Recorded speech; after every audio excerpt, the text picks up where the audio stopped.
Um, yeah, hi everyone.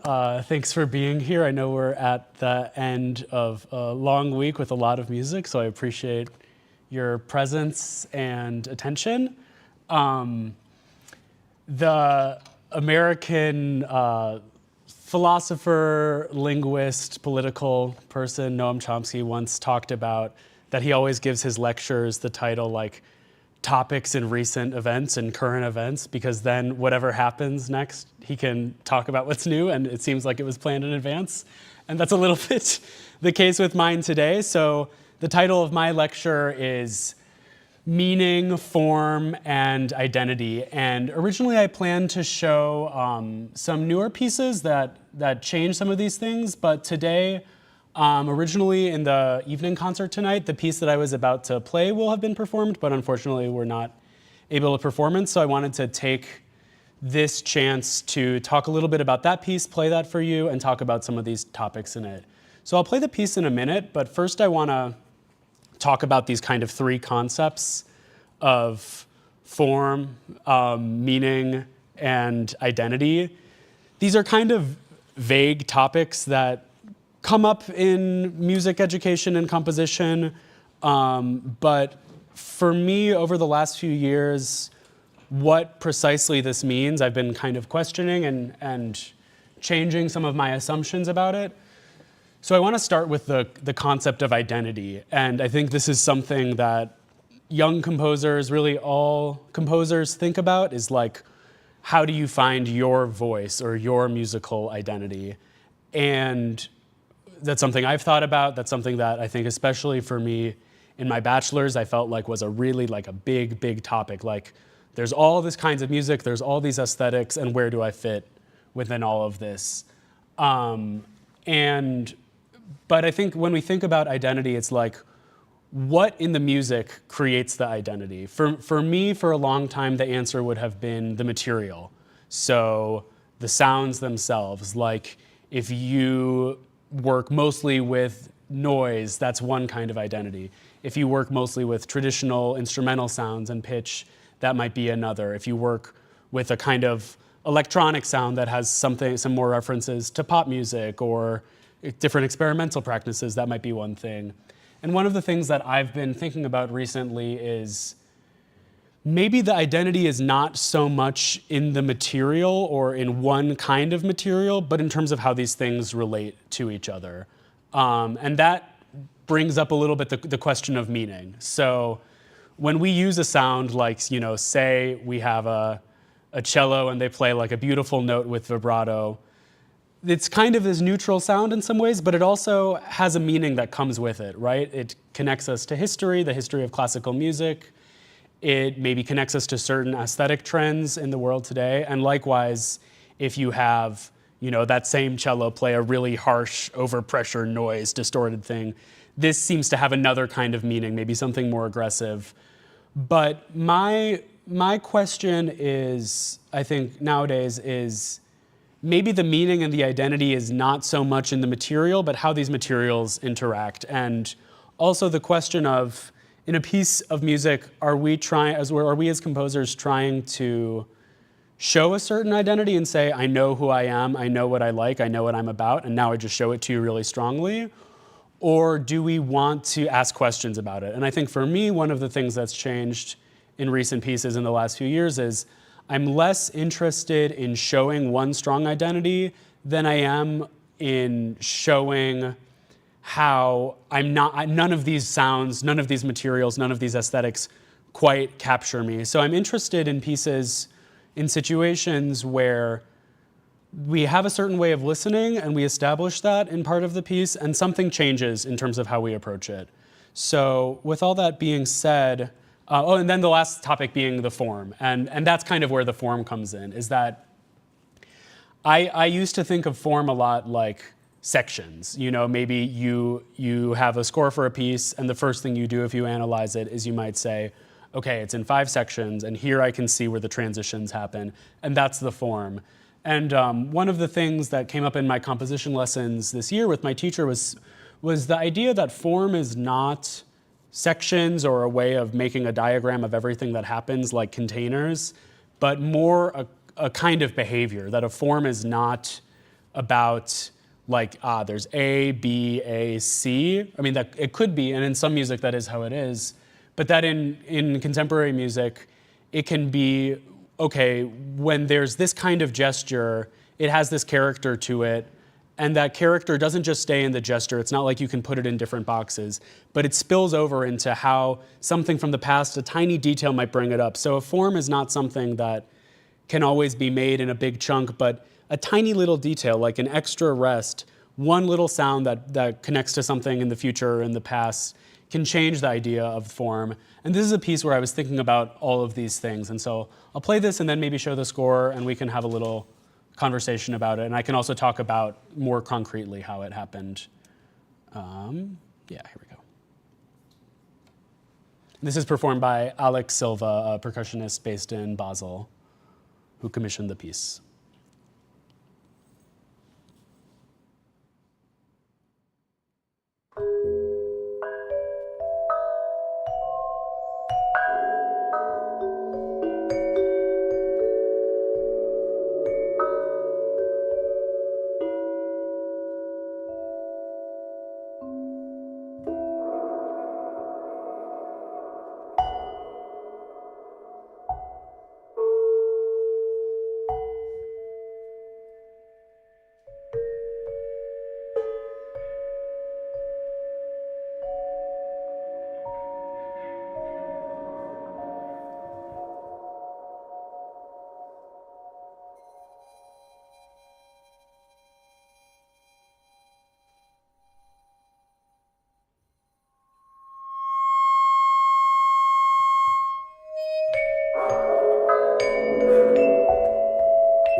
Končno je tu pirat, ki dobro diši.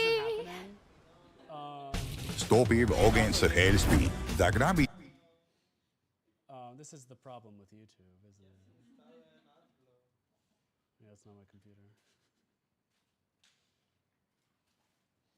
So there was the toothbrushes, and it was getting more.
pause it before another ad comes.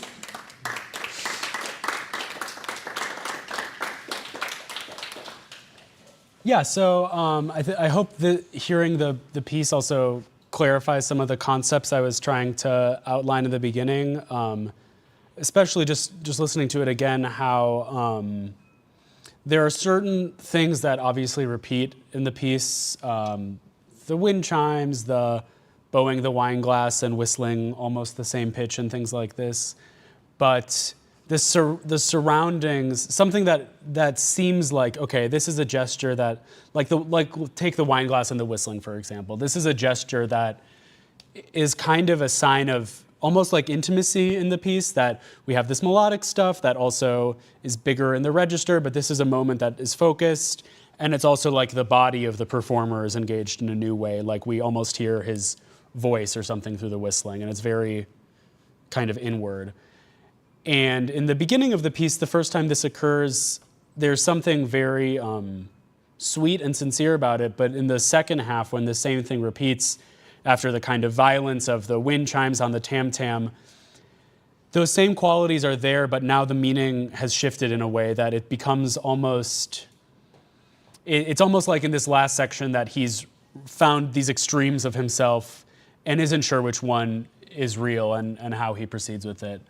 So I'll just talk a little bit about the setup, not to get too technical, but yeah, we have different gongs, we have different tuned wine glasses and vibraphones, and the pitch material for the piece kind of came out of something that I had been doing in several pieces in the year or two before this, which is taking fragments of pop songs that I felt attached to and doing different kinds of transformations of the intervals and kind of orchestrating them in this way that got something of the kind of the naiveness or sweetness of them, but changed them into something maybe less recognizable, and that could take that same melody and have different shades of it in different registers, different transformations. So I took 4 of them, and in some of these first sections, it's kind of a counterpoint between different versions of all of them happening in different times. And this was kind of an entry point in the piece, and so the pitches came out of different processes I did with some of those. It's not, the technical side isn't really important. And then just in terms of actually how it's working, so it's hard obviously in a recording where we're hearing it from speakers, but there are kind of 2 sound sources of the electronics. There's a loudspeaker right by the setup, and then there's also a transducer on the tam-tam, so sounds will move between those, so things can be the dry speaker sound, but also kind of embedded in the resonance of the percussion setup. And he cues each new electronics part, so it means that he can find his own pacing, and we could adjust the tempi a little bit in rehearsals, and that gives a lot. This doesn't really matter. So I wanted to kind of show a little bit what's going on in the electronics. You probably heard in the beginning of the piece, there's some clear pitches, but what a lot of these sounds, is like if I zoom in here, this will be different recordings that I had, and you can see here, like it would be different recordings I had made and filtered in different ways to bring out certain pitches and envelopes to make it almost match the gong sounds. And this is also, I think, where the question of meaning kind of comes into play for me a little bit, is these were recordings that to me had a certain sentimental or emotional meaning because they were from a time in my life where I was moving from a place I had been for 3 years to a new place and saying goodbye to a lot of people and the things that felt like it kind of gave me a structure in my life. And so making these recordings became almost like a little diary for myself. But of course, I'm not expecting, that when this filtered recording comes in the background of these or other things that you'll know all that. And so I think the question of meaning for me is something that part of the beauty is that it's never going to be the same for all of us. But my hope is that through the way that I work with it, something of the feeling comes through, but it doesn't have to be understood exactly, that there's a difference between meaning as in like, I know what this word means. It has this clear definition that should be consistent between all of us, and musical meaning, which is always subjective in this way, that I've had pieces that mean one thing to me, but when I talk with others, they take something completely different from it. And I think the ambiguity is something that I find very beautiful. But what I found really meaningful in writing this piece is like a moment like this. This is kind of the first time one of these noise sounds, this bowed snare drum, comes in. And what I found interesting in working in this way is that maybe in my earlier music, if I was to use a sound like this, what I then would have done is say, okay, how do I match the other instrumental sounds to this? What's the kind of like world of this noise sound? How do I strengthen that identity? And what I tried to start to do here is actually intentionally weaken some of these identities. That this pitch material has this kind of almost like song-like thing, this kind of very microtonal thing, but there's a certain logic to it. And then these kinds of moments happen that really start to make you question that. And so to me, this is actually a more authentic, although I don't like that word so much, identity, because I think for a lot of us, it's very difficult to know, who we are. And that's not something that stays the same over many years, sometimes even within a week or within a day. Different sides of yourself come, and you can't always predict them. And so another aspect of this piece, and something that's changed in my recent music, is feeling more and more like when I start to write the piece, I want to go somewhere that I can't see in advance. And that, like this ending with the chimes against the tam-tam, it really surprised me. I really had a little bit of a crisis when I wasn't sure what would come. It was right around, I'd written this kind of longer section where things get more intense. We have this low stuff. And then I reached about this part where we have this long field recording, and I kind of didn't know where we would go. And it really took sitting with the experience of what I had written, and I felt like in what I had written, I had shown a certain side of myself, which was maybe a more gentle, a more sentimental side, a more introspective side. But as I got to this point in the piece, I felt like I'm only telling part of the truth. There's also, anger in me and things that don't feel like they're totally clear yet. And the wind chimes themselves have this very almost nostalgic thing to me. It's these very tonal pitches. There's something very gentle about it. And this idea of that they're very brutal, but then they ring and they have this gentle thing. I think finding that and this experience of writing for me is really about saying, I don't compose in order to decide in advance who I am and then do as good of a job as possible at showing you like, this is who I've decided I am. But more that the compositional process itself, it lets me notice what am I being honest about and maybe what am I hiding? And is there a way to push myself to a place that in some ways feels very uncomfortable, but can also give me a lot in terms of that also for the listener, that they go on this experience of, I find I'm kind of against this maybe more manipulative strategy of like, oh, I have this whole vision for the piece. It's going to be this and this and this and this. And then I have the surprise planned at the end, because I think I don't want to say, here I am the composer who knows everything, and here you are the audience who knows nothing, and I'm gonna show you all my great tricks that I have.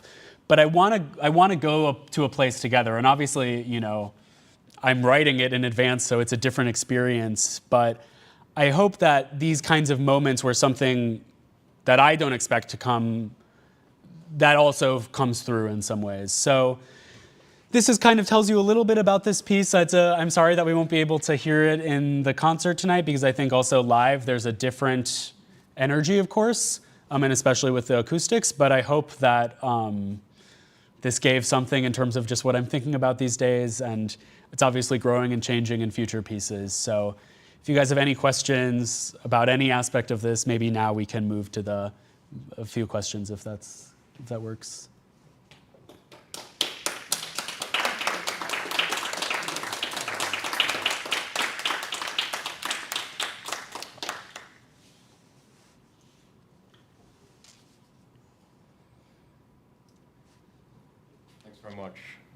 Thanks very much. Good to meet you.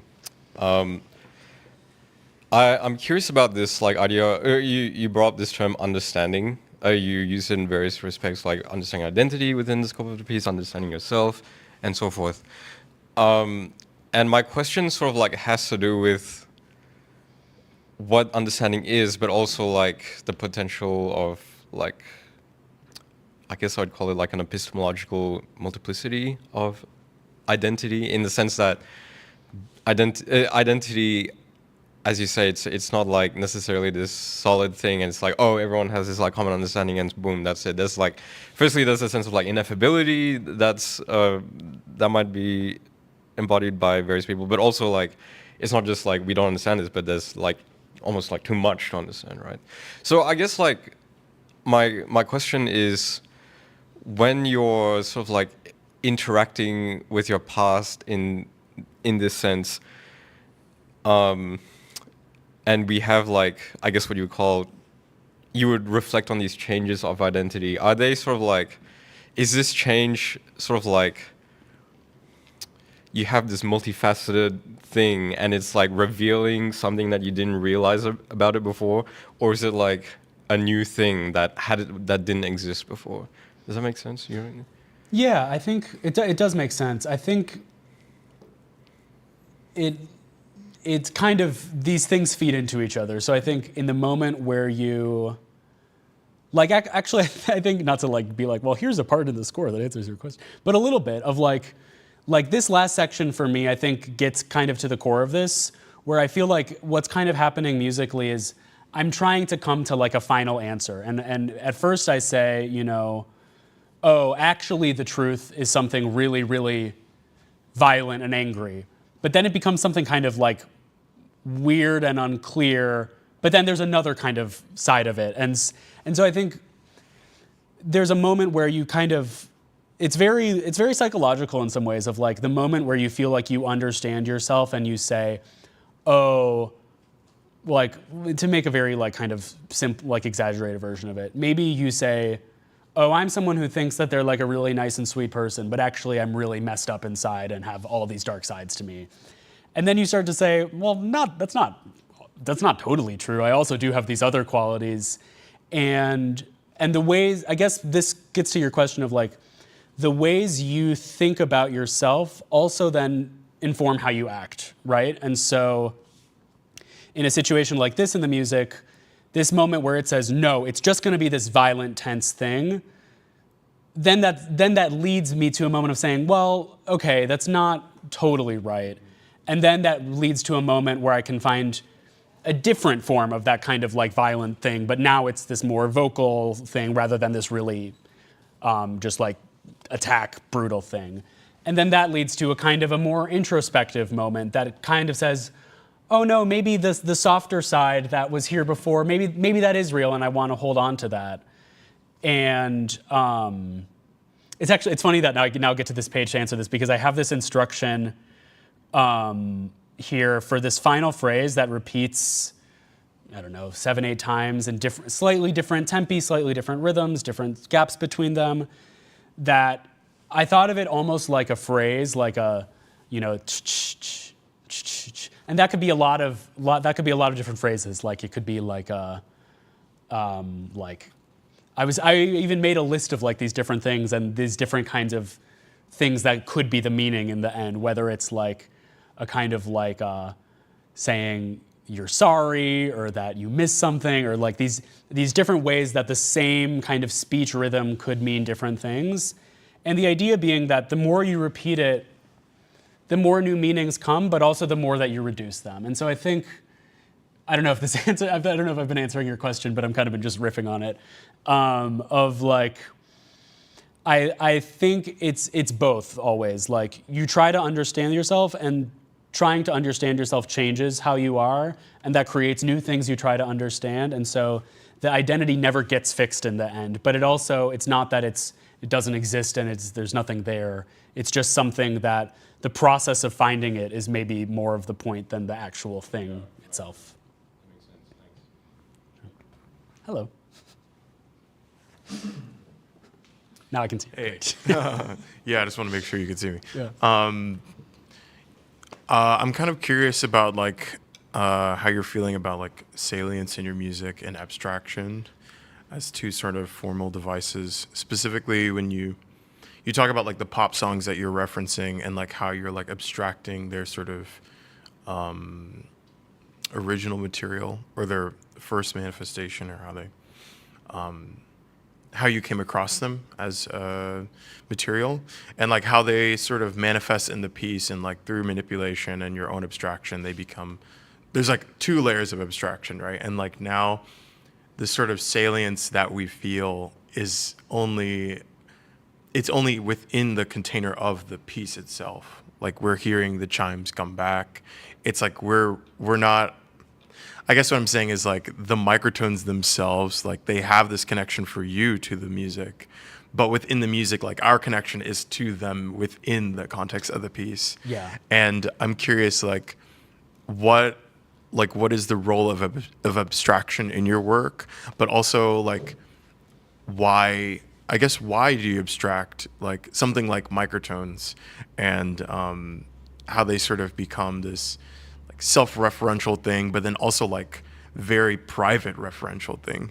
And yeah, it's a really interesting question, because I think it's something that since this piece, like I think this piece in a way for me was in some ways let me break through into things that hadn't been in there in my music before, but was also kind of like a goodbye to some of the things that I had been doing. And I think the kind of impulse to abstract things, I'm kind of maybe moving in the other direction right now. Like I have start with something more abstract and it becomes more concrete through how I'm working it out, like the cat and black piece, you know. And so, but I think the impulse to abstraction for me came from, well, I guess I would say there were like a series of pieces that I did that used some different kind of song material to get me going. And I think in the beginning, it felt like a way of letting like pitch and counterpoint come back into my music, being like, okay, I have this device and it's not about quotation, it's more about like, this gives me just material to work with and can kind of like get me going. And then once I get going, I can kind of like let it go. But what was interesting with starting this piece is I started out, you know, like basically there had been 4 like songs that I had worked with before in pieces. And I made like I tried to like make a like 4 contrapuntal lines of them, but like at different speeds and stuff. And then this very opening, or not the very opening, but this part was like that. So like this pitch line, this higher stuff is 1, this kind of like G quarter flat is 1, this F is part of it. It kind of overlaps with this stuff. And very quickly I realized like the point of that material is not that like it sounds like a song anymore. That I had done, had been clearer in other pieces. But at this point it was more like taking a snapshot of where I was at when I was starting this. Like, this is what I had in my system, like this is what my working habits had been. And it was interesting. I spent like 2 weeks like making all these charts, and I used them in like a minute of the piece. But I think in some ways that was necessary, because part of what the piece is about is saying there are these certain things that have been kind of like my comfort zone and that I know and that I have a certain way of working with. And I can touch them, but I can also leave them behind and find something that it's almost like if you meet a new person and you know you have like a few jokes that you make that really land well, or a few stories that you tell that people always find entertaining. And so you meet someone and you start off with that. But through doing that, you get to know them and you realize you don't have to do that anymore. And you can just like start to be yourself in some ways. And so I think like where we start is more in this place of abstraction, but by the end, like the electronics are almost gone. And so the electronics start off as almost like saying, oh, it's a solo piece, but I want to fill in all this space. I want to like create these extra textures that makes this feel bigger, that there can be this counterpoint between all these things. I can get this bigger register. Like, you know, he's playing a million instruments, but then there's even more going on. And in the last 4 or so minutes of the piece, after this long field recording, he's basically alone. And I think that's in some ways also the point, is to say like, I remember maybe 4 or so years ago, I had a lesson a composition lesson where I was talking about a piece that I was working on that was maybe a trio or something, and I was saying like, you know, I'm just trying to find all these ways of making the ensemble sound bigger than itself. Like I want to make it sound huge, even though it's only 3 people. And the teacher said like, but like why? Like why does it have to sound bigger than it actually is? And I remember having this moment being like, oh, I actually never thought about that. I just assumed that that's what everyone wants, is to like, you have a limited amount of resources, but you want it to be like bigger and more impressive. And so I think a lot of this piece is about going from this abstracted or enlarged or kind of like richer, comfortable space and focusing more and more to something very exposed and very uncomfortable. That's both uncomfortable for the player and for the listener. Like some people told me like one person told me they really liked the first half and really hated the second half. And I think that was kind of the point almost, is like you start somewhere you know that feels like more technically impressive for the player and more like, okay, we have these harmonies, we have these layers, and you end up somewhere that really isn't that comfortable anymore. And I think this was a kind of like a path that I needed to go on over the course of this piece. Thank you so much. Sure. Yeah, that was great. Hello. I had a question about the title. So after listening to this piece, I had my own interpretation of how I think the title kind of matches what you're kind of going for. Mm-hmm. But then at the same time, I could be totally wrong. And I was also wondering, did you come up with the title like while you were writing it, or was it like a post, oh, I think this matches what I was going for? But what was your impression of the title? Oh, it kind of hit that climax at the end where you're trying to kind of hold these moments, like physically hold these moments and these ideas that you were so used to using to create music or have connections with people, and you realize that, again, like you don't need them to be who you are. And it was kind of like this really nice, the whole piece is this kind of nice, like it seems like you're just coming to terms with a different aspect of yourself and where you were at that point in your life. So yeah, I think that's really spot on. I came up with the title. This was like a title that I came up with before I started the piece, and it's not even so much that I like it, but I felt like once I thought of it, it was like an intrusive thought that it's like this phrase came in, and when I thought of it, I like wrote it in my notes app, like really like in my feelings or whatever.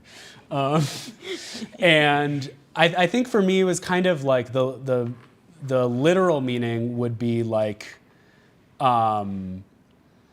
this feeling of like finding it very difficult to really like be like in the moment. Like I think I was experiencing a lot of stuff and all I could think about was what it would feel like to have experienced this in the future, but I didn't feel like there in this way. Like I felt like I was getting ready for this big transition in my life and I wasn't able to enjoy the things that I wanted to enjoy because I saw them like as if they were already in the past in this way. And so that's why, like, partly I'm working with all of these like iPhone field, like voice memo field recordings, is that it felt like these little souvenirs, but that act even like of making a recording on your phone, what you're saying is like, I'm prioritizing listening back to this in the future over listening to it right now. But what I also like about this title is like, it feels very emotional in this way, but it's hard to say exactly how. It doesn't, and were we talking about this, that it almost feels like an accusation? Like it almost feels like something you might say to someone if you're mad at them, but like it's also like it feels like something that's kind of inevitable about how we live our lives like these days or whatever, that there's so much that's about documenting our lives and taking a picture in a moment that you think something's really beautiful or trying to hold on to stuff. But there's this awareness that like it's never really gonna work, and that, I think it's just something that felt like it captured the mood of how I was feeling in that moment, and also gave me something to work with in terms of like an initial impulse for the piece.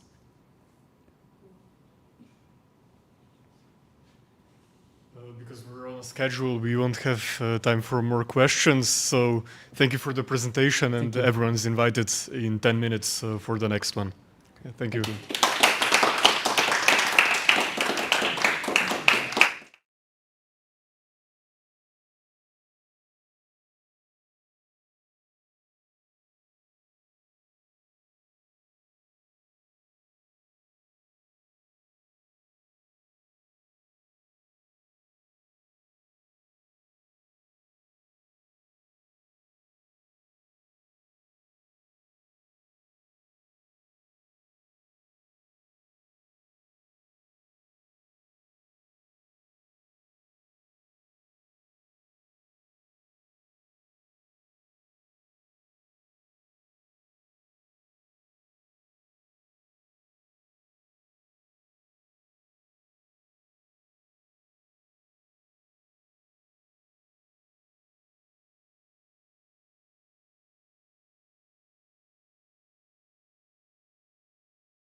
Hello, thank you all for being here.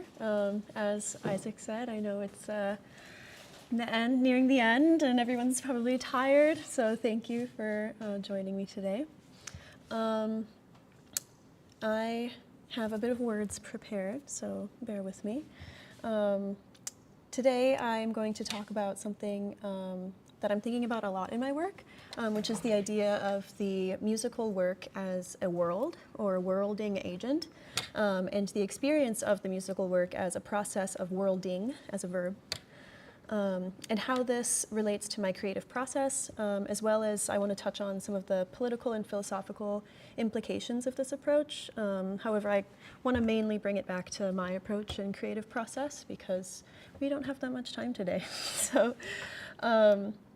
This word, world and worlding, can have a lot of different meanings depending on the context and interpretations of it. So I'd like to expand a bit on this to try to clarify exactly what it is that I'm thinking about and how. And I'll do that before sharing a bit about my piece for the ensemble, which was premiered this week on Monday, and share a recording from that performance as well for those of you who weren't able to listen. And for those who were able to listen, you can listen again. So essentially, I'm interested in the capacity of music and the musical work to form the grounds for what I think of as the possibility of life within the sonic world, as something which is itself alive, as an ecosystem, as something which has these inner lively elements to it. And so I'm interested in the musical work as an opportunity to embrace this inherent liveliness and vitality of sound as a material and unfolding phenomenon through our experience and encounter with and through it.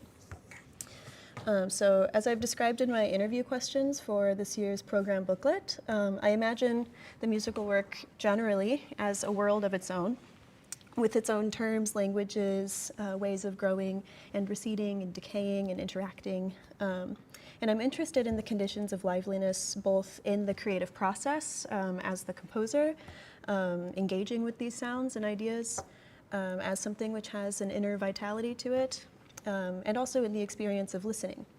So in the listening experience, I want to create the conditions for listening to a work which feels in an embodied sense like being enveloped into a previously unknown or imagined world, which is imbued with this liveliness. Or to go a bit further, I could even say that the musical work could become a site of discovery, not only of the material itself and the physical world as an experiential phenomenon, but also it becomes a site of affective self-discovery through the emergence of the musical world, which finds itself within us in a physiological sense in our bodies. In listening, we not only experience the sonic world, but we also inherently become that world. We become the conditions through which that world can exist through the physiological process of listening. These worlds exist as we encounter them, as we engage with them as listeners. So in this way, I'm interested in the capacity of this particular experience of world and worlding as one in which we can imagine new possibilities and relationships and uncover parts of ourselves and our shared human experience that we are not perhaps otherwise able to access and explore, and to experience that, and to place that human experience in context with that which is non-human in the material sense. But I want to stop here for a moment to distinguish between what I call capital W world and lowercase w world. So for my purposes, to put it simply and in a very reductionist way, I'm thinking of the capital W world as this site of subjective experience that I've described, you know, the world that comes into being through our encounter with it, through our experience that comes alive within our minds, within our bodies, as something which is deeply felt and embodied. And then as a result, which is inherently contextual and interdependent upon our engaged encounter with it, and also with space. whereas the capital W world might be considered then a site of possibility, which emerges from our subjective consciousness and, as I said, is dependent on relationships in time and space, material and context. The lowercase w world is the more physical, like reality world, like or Earth, perhaps. And so then to world, as a verb, is to enact this embodied engagement with the non-human and with the sonic inherently, creating the conditions for relationship and reciprocity through feedback loops of our engaged listening and responsibility to these sounds, as in the ability to respond, and the resonances of them. Let's see, I wrote a bit about Heidegger, but I don't know if I want to talk about him anymore. I think I'll skip that part. Yeah, so essentially I'm thinking about worlding as a particular way of setting up our experience so that we might imagine this world, the capital W world, which exists within us, which inherently kind of blurs the boundaries between lowercase world and our subjective experience, the boundaries between subject and environment or the non-human. And also affords the opportunity for a new way of imagining different temporalities and different ways of being and moving and feeling through space and in time. Let's see.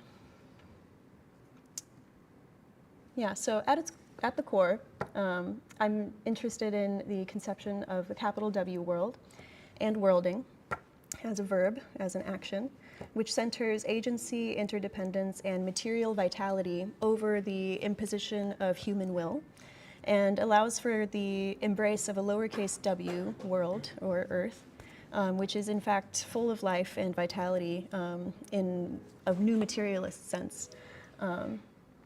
But to turn back to sound, I'm interested in what sound artist and scholar Salome Vogelin describes as sonic sensibility, which she states in her book, Sonic Possible Worlds, quote, lets us think a different materiality that is not virtual, distant, and mathematically probable, but possible as an inhabited plurality, to create a being in the world that articulates through the encounter, the conflict, and difference that are the engine of its material reality. Thus, she suggests that sound itself offers a model through which we can think and feel through this materiality, or to world through a subject-subject relationship with it, which is what I'm often thinking about in my creative work and creative process. I'm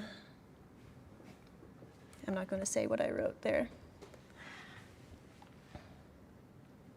So it's here that I'd like to turn my interest towards the inner life of sound as a site of being and becoming. So in my work, I'm really interested in sound as a vital agency and as a source of life, which allows us as listeners to experience, as I said before, imagined possibilities of relationship and affect, which we are otherwise unable to explore through other means, through language, transforming lowercase w world to capital W world. I'm interested in the precarity of sound and its ways of moving and emerging and receding, which are always contextual and interdependent, and always in relationship to space, materiality, and the context of surrounding it within the musical work. And I don't want to spend too much time on this because I want to try to keep this brief, but especially as I have mentioned it in my title, I feel compelled to honor this idea, which is that of resonant theory, which, for lack of a better word, resonates quite well with me and my ideas. So coined by Dylan Robinson in his book Hungry Listening, he describes that, quote, from indigenous perspectives, the act of listening should attend to the relationship between listener and listened to, conceptualizing the space of encounter, of sonic encounter, as a space of subject-subject relation, unquote.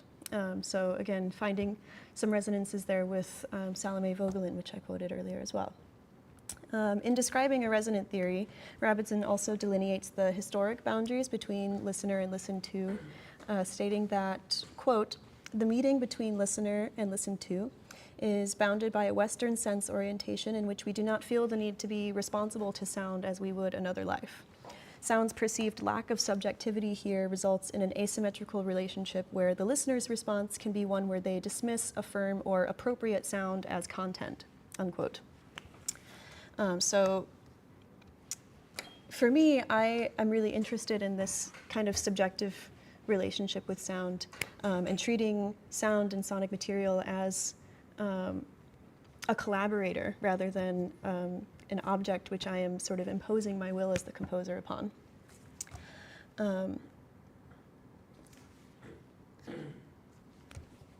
So that being said, I wanted to focus this talk on how these ideas relate to me in my creative work, and not get too far into the political, though I did want to mention it, again, because it's in the title of my talk, and it is something that I think deeply a lot, and I'm exploring a bit more in my research.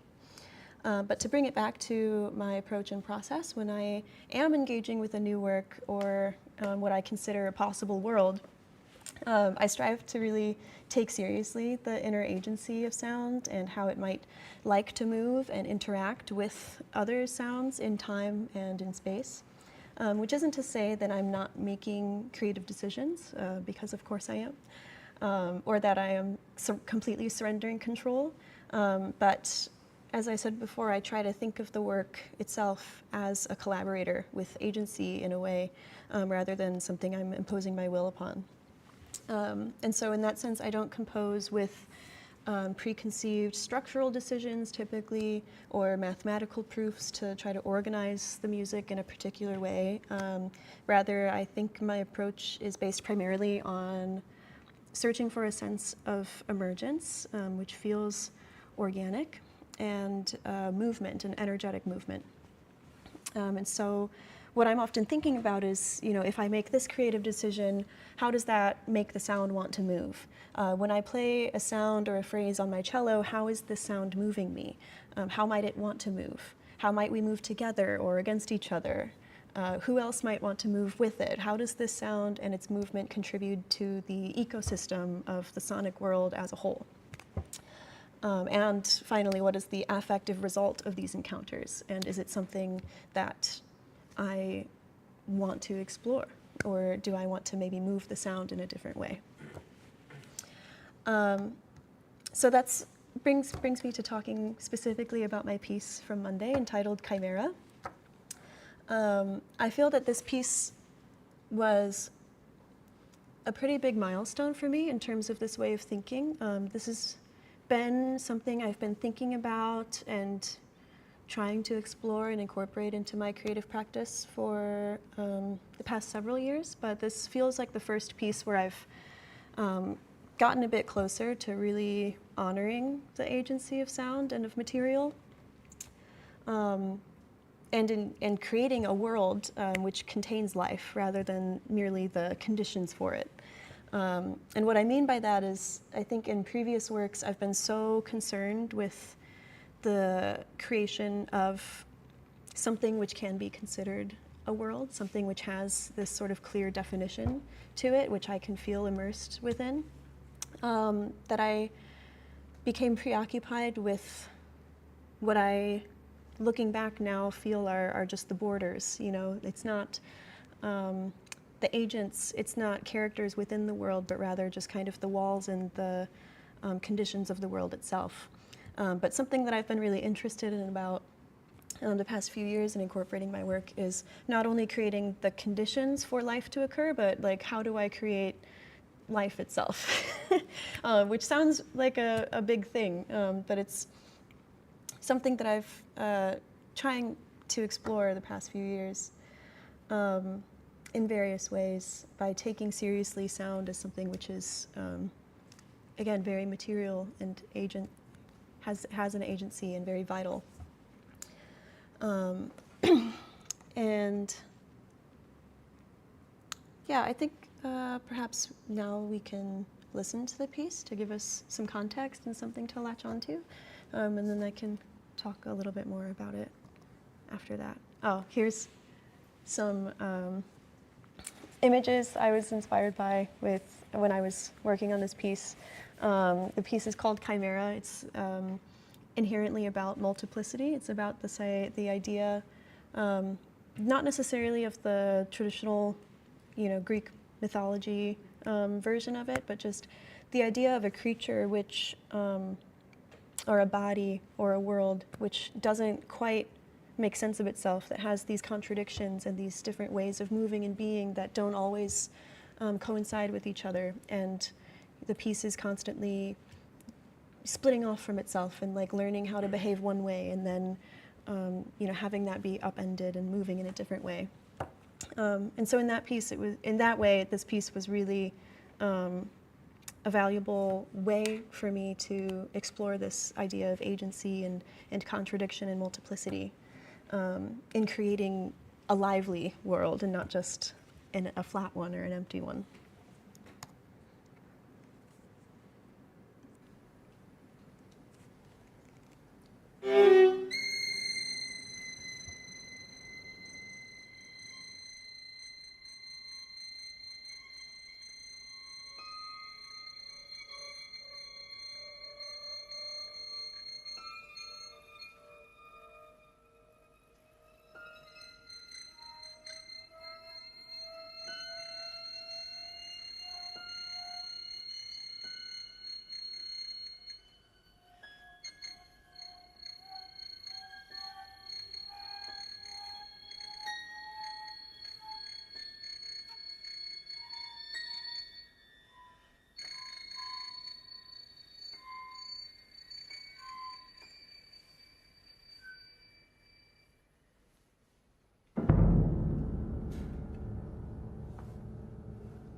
that's the piece. Thank you. Thank you. So yeah, just to talk a little bit more about it before we open to questions. So I wasn't thinking very much about musical structure or form in a formalized way with this piece, but I was thinking a lot about material and character, and treating the material itself as a character with certain desires to move in particular ways, as well as characters of individual instruments, which react to things in the piece in different ways or engage with each other or kind of form these different groupings and pairings in various points throughout the piece. And I think for me, this piece, again, it's the idea of chimera. I was engaging with this idea of multiplicity from the beginning with this piece. And I think for me, if there is a formal structure, it's about the process of learning oneself and coming to terms with oneself and the different parts. So I would say that perhaps by the end, in the beginning of the piece, there are lots of different movements going off in different directions and veering away and back towards each other. Towards the end of the piece, we finally get this moment where, we have this kind of swelling that's moving, and it's almost like, I'm starting to think of the creature as like an octopus or something that's like kind of swirling like this, like all of the limbs are finally in sync, but not quite. And so, right before it kind of implodes. So, but that being said, another thing I'd like to say about this piece is that, in comparison with my previous work, which I know not everyone here is familiar with, but in my previous work, again, I've been concerned about the world, but I ended up treating it with a sense of distance. So I consider this piece, Chimera, to be kind of a direct successor of my piece Wolf, which was also premiered by the ensemble back in 2023. And with that piece, for example, looking back on it, I'm still very happy with that piece. But I think, if I were to describe the experience of it, it's like I create a world, but I'm only viewing it from the window of a train, and the world is here. And perhaps as the train moves, we start to turn and we see another perspective, but there's still a sense of distance and not being inside it. I feel with this piece, and I don't think I'm necessarily, completely successful in everything I wanted to achieve with this piece, although I am very happy with it. I think one thing that I feel that I succeeded at as a composer was to create the sense of actual immersion in the world. I'm no longer in the train, I'm in the field, which to me feels very gratifying, and so I'm happy to share it with you all today and this week at the festival. And I think that's about all that I had planned to discuss. So I'll end it here and open it up to questions and comments. Thank you all for being here.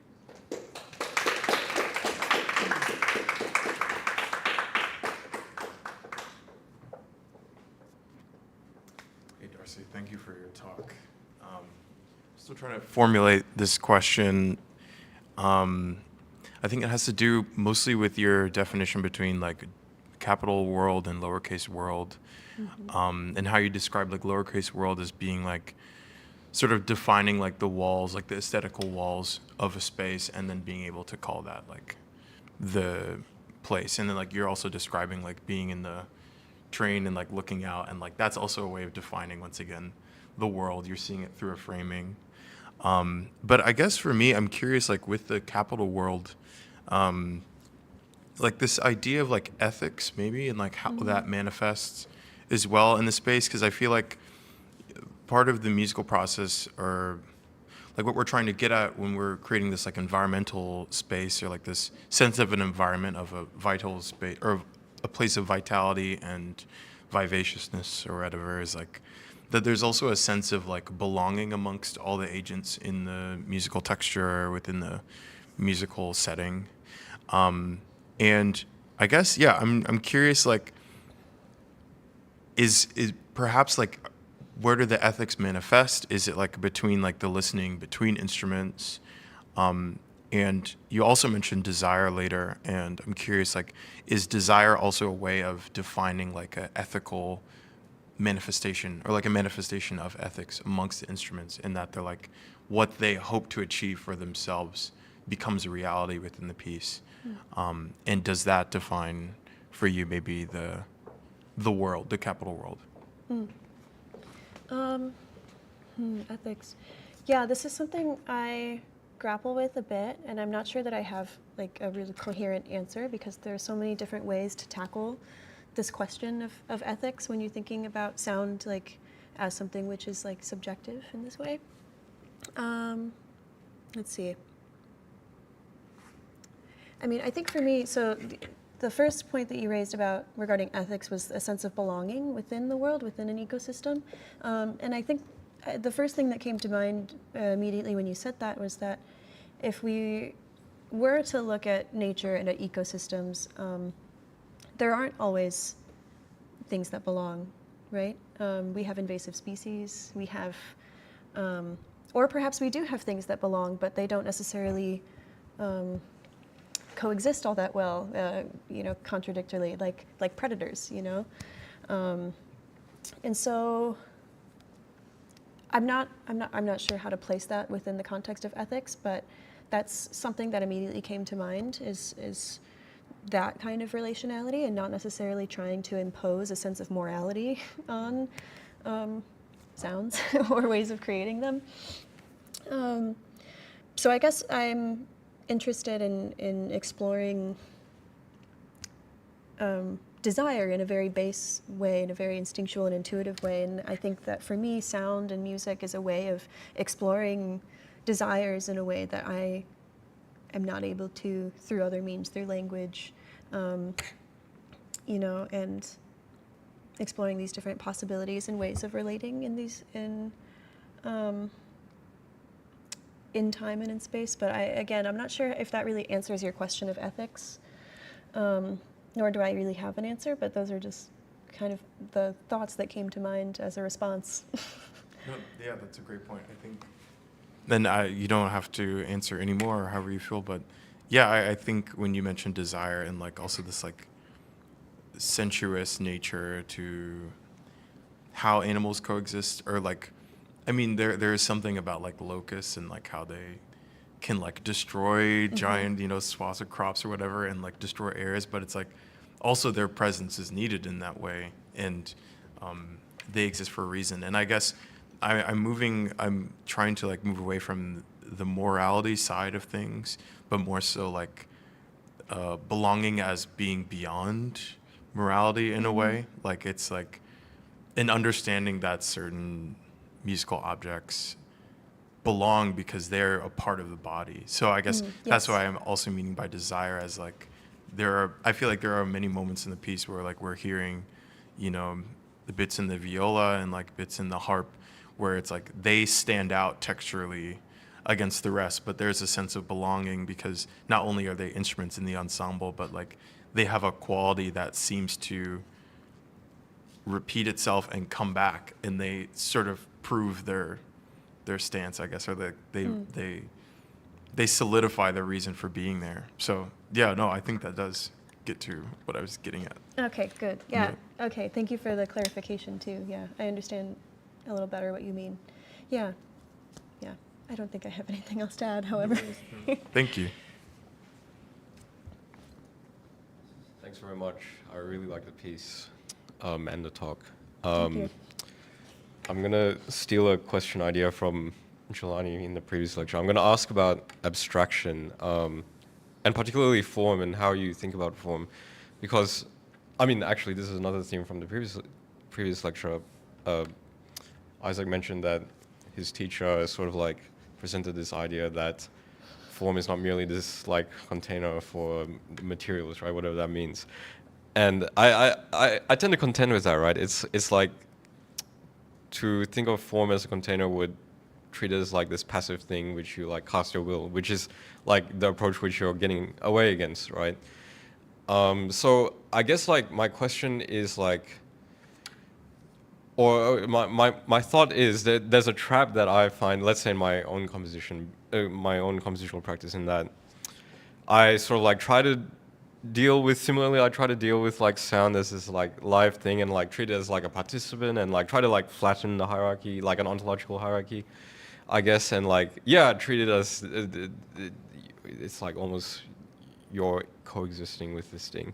But I guess there's a trap in that form becomes the sort of like the product of this interaction. It's like we've had this sort of like dance with sound or whatever, and like form is the thing which comes out of that interaction. It's like almost like a logical consequence.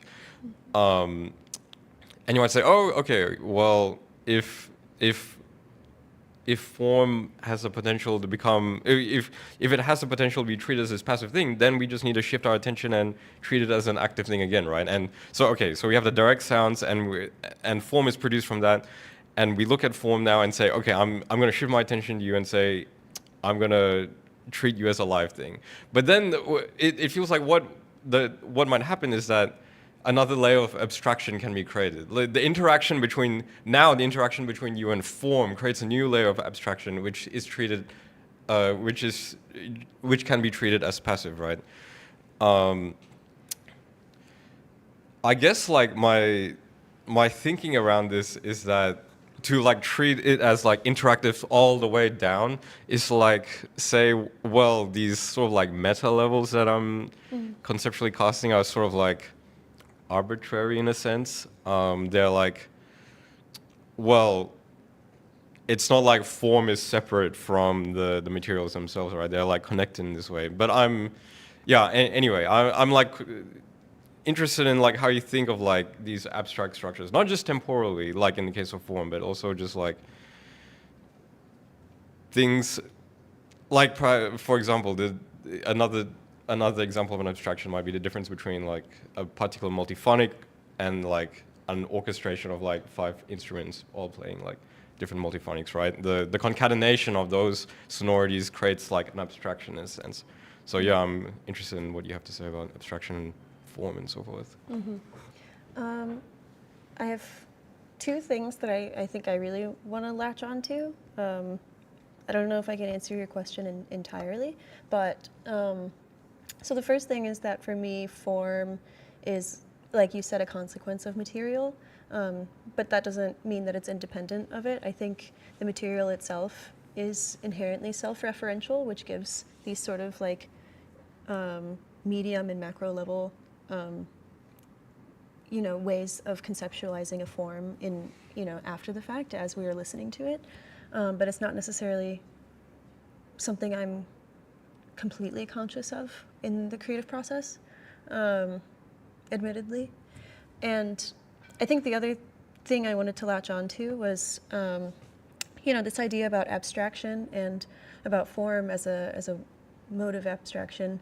And the way that you were talking about form, for example, or asking about form in the previous lecture is, thinking about, form as a way of organizing time, right? It's structuring time. And so in that way, it can be, you can think of it as a grid or a map. But the map itself is not the terrain. It's something that's superimposed on top of it. And so I guess that's what I think about when I think about form. It's something that like is kind of naturally discovered as a consequence of what's already there, rather than something which like is providing structure that wasn't there already. Does that make sense? Yeah, thanks. I don't think I answered the abstraction part completely, but yeah, this is. Yeah, I mean, I think this is answering my question. I guess like unless there is another question, yeah. Well, I was just going to ask if there's any sense in which, this distinction between the map and terrain is really salient for me. And I'm wondering if there's like a sense by which the map is also like, is the map also like a participant within this conceptual arena? Like, as in, is it alive as well? And to what extent is this liveness sort of like correlated to the terrain, which it is somehow commensurate to, right? Yeah, I mean, in this sense, like we can think of the map like as form, as the grid, which is form, or the way of like, you know, deconstructing an overall work in order to make sense of it on a macro level. It could also be the score, and so when you ask that question, that's what that makes me think of, is like the map, the score as a map for navigating a sonic terrain or creating a sonic terrain. And I mean, that opens up all kinds of other questions about interpretation and the natural kind of liveness of interpretation and the liveliness not only now of sound and you know, material, but also of performers and people who are interpreting this map and creating this particular terrain, which is a very overwhelming thing to think about, because there's so much that can be said about that. Right. I don't think I can get into that right now. Sure. Thanks very much. Yeah.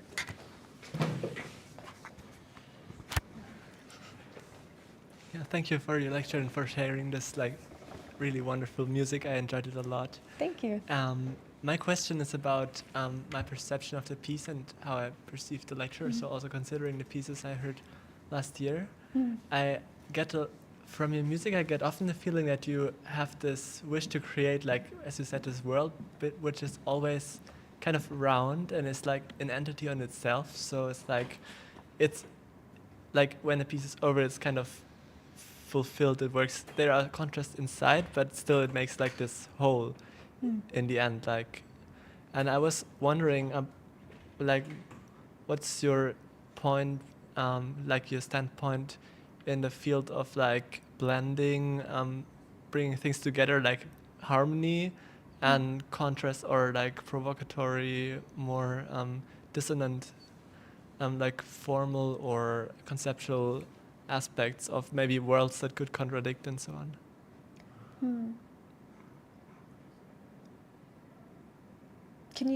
I'm sorry, can you ask again?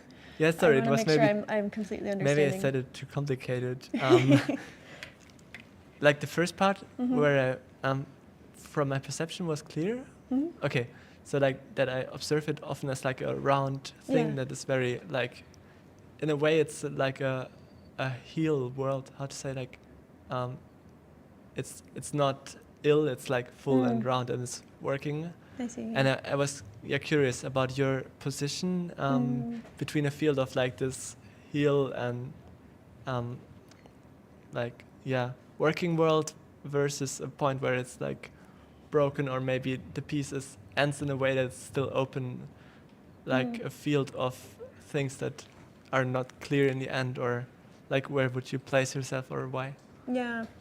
Okay, I see. I think, well, I think for one thing, and that's something that, you know, I still have to work on as a composer, is that I'm you know, my inclination is to kind of still create this closure within the world, in order to still give it the sense of boundary, the sense of like, you know, total being, and completeness, like I think you were saying.